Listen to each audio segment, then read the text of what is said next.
Olá, olá, querido amigo, querida amiga, qué bueno estar contigo una vez más para juntos estudiar la palabra del Señor en el proyecto Revivados por su palabra. Antes de reflexionar en el capítulo 32 de Isaías, vamos a orar. Bondadoso Dios, gracias por la oportunidad de estudiar tu palabra. Danos sabiduría para comprenderla y practicarla también. En el nombre de Jesús oramos. Amén. Muy bien, Isaías 32 es un capítulo lindo y yo tengo acá un comentario que yo quisiera compartir contigo de la Biblia con comentarios de Andrews y dice así, que este capítulo, el capítulo 32, presenta una elocuente descripción del reinado del Mesías, el único refugio contra las aflicciones que asedian la humanidad. Y dice más que este capítulo es una de las cumbres de la literatura de Isaías, justamente porque presenta 4 símiles que presentan el reinado del Mesías. Y más, dice que este capítulo presenta la única esperanza para evitar el triste fin del pecado que se radica en la actuación del Espíritu Santo en nuestras vidas. Así que vamos a ver entonces estos temas. El capítulo 32, por ejemplo, el versículo 1 dice, He aquí que para justicia reinará un rey y príncipes presidirán en juicio. Este rey es una indicación del Mesías, de Jesucristo, ¿verdad? Y yo te mencioné ayer que sería bueno, por ejemplo, elegir 1 o 2 versículos del capítulo, hablar con Dios sobre este versículo o escuchar la voz de Dios a través de este versículo y después anotar, escribir en un cuadernito, en una hoja, las impresiones que este versículo te ha traído, las lecciones que este versículo te ha traído. Y bueno, yo he elegido 2 versículos en este capítulo 32. El primer versículo es el versículo 2, que dice, será aquel varón como escondedero contra el viento, refugio contra la tormenta, arroyo de aguas en tierra de sequedad, como sombra de gran peñasco en tierra calurosa. Si el rey acá, y sabemos que es, apunta, representa el Mesías tiene características poderosas y tremendas para nuestras vidas. Por ejemplo, en este versículo 2, yo he anotado acá en mi cuadernito, ¿verdad? Dice, Jesús es mi escondedero contra el viento. No temeré mal ninguno. Jesús es mi escondedero. Qué lindo, ¿verdad? Después dice, Jesús es mi refugio contra la tormenta de la enfermedad, la tormenta de las tentaciones. Muchas personas han caído en tentaciones y no logran vencer, no logran obtener éxito porque luchan solas. Intentan vencer las tentaciones sin orar. Amigo, nuestra lucha no es para vencer las tentaciones. Nuestra lucha tiene que ser para pasar más tiempo en la presencia del Señor y entregar nuestra vida en sus manos, porque Él nos puede dar la victoria verdadera. Él es nuestro refugio contra la tormenta. Por ello, no quedaré desesperado.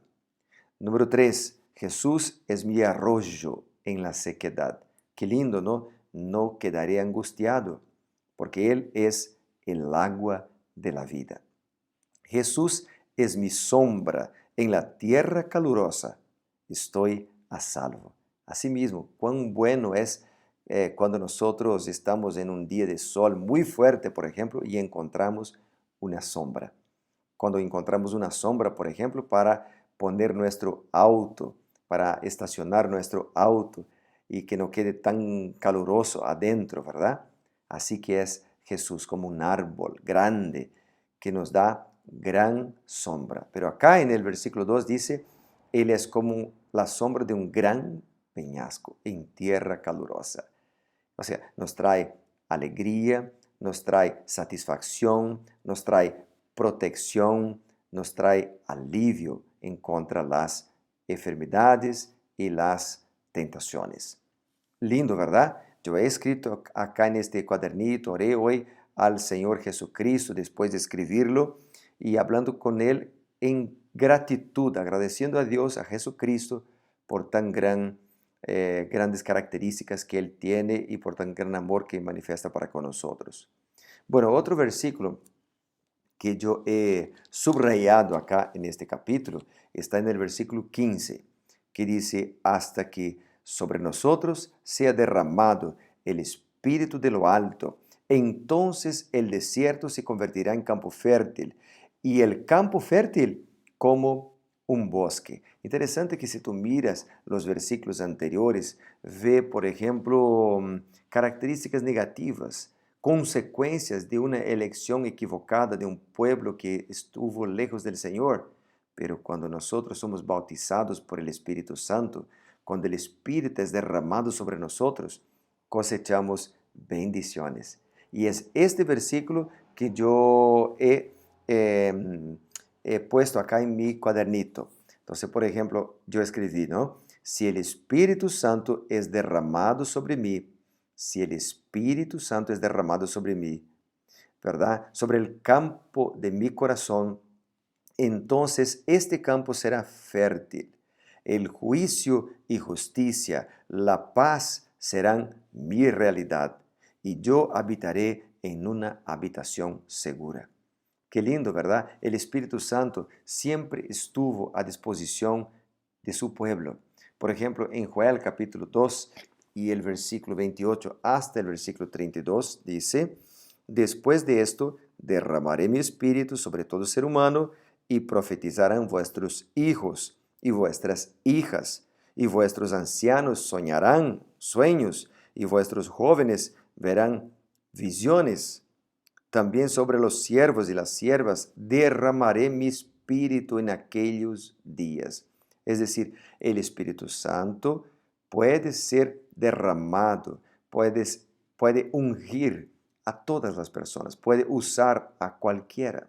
No importa si es un niño o un anciano, si es una persona que tiene educación o no la tiene.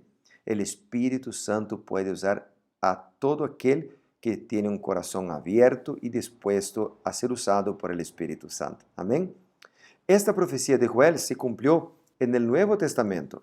En Hechos, por ejemplo, capítulo 1, versículo 8, dice, pero recibiréis poder cuando haya venido sobre vosotros el Espíritu Santo, y me seréis testigos en Jerusalén, en Judea, en Samaria y hasta lo último de la tierra. El Espíritu Santo vendría sobre el pueblo, el Espíritu Santo daría poder para que el pueblo fuera un testigo del gran amor de Cristo, para llevar esperanza a los que no la tienen. Bueno, el pueblo quedó, empezó a orar y a clamar y a buscar por el bautismo del Espíritu. El Espíritu Santo vino, el Espíritu Santo capacitó a los discípulos a predicar poderosamente. Alrededor de 3,000 personas fueron bautizadas. Acá, por ejemplo, dice la Biblia, ¿no? Arrepentíos y bautícese cada uno de vosotros en el nombre de Jesucristo para perdón de los pecados y recibiréis el don del Espíritu Santo. Y ahí entonces dice la Biblia a continuación que los que recibieron la palabra fueron bautizados y se añadieron aquel día como que 3,000 personas. Muchísimas personas, miles de personas fueron bautizadas porque el Espíritu, porque un grupo de otros, de discípulos, estuvieron dispuestos, abrieron su corazón para la influencia del Espíritu Santo en su vida. El Espíritu Santo los usó poderosamente, usó a Pedro poderosamente, por ejemplo, y alrededor de 3,000 personas fueron bautizadas. Qué lindo. El resultado del bautismo del Espíritu Santo es una vida de consagración, es una vida de entrega al Señor Jesucristo. Y es interesante que esta actuación del Espíritu Santo en la vida de ellos era un cumplimiento de la profecía de Joel. Por ejemplo, acá en Hechos capítulo 2 y el versículo 16 dice la Biblia así. Voy a leer. Pues estos no están borrachos como vosotros suponéis, pues esta es la hora tercera del día. Pero esto es lo que ha dicho el profeta Joel. En los postreros días, dice Dios, derramaré de mi espíritu sobre toda la carne, y vuestros hijos y vuestras hijas profetizarán, etc. Entonces, digamos que la primera parte de Joel capítulo 2, la lluvia temprana, se cumplió en los días de los apóstoles, en el Pentecostés, y alrededor de 3,000 personas fueron bautizadas. Pero la lluvia tardía del Espíritu Santo, la lluvia poderosa del Espíritu Santo será derramada sobre su pueblo en los últimos días de la historia humana.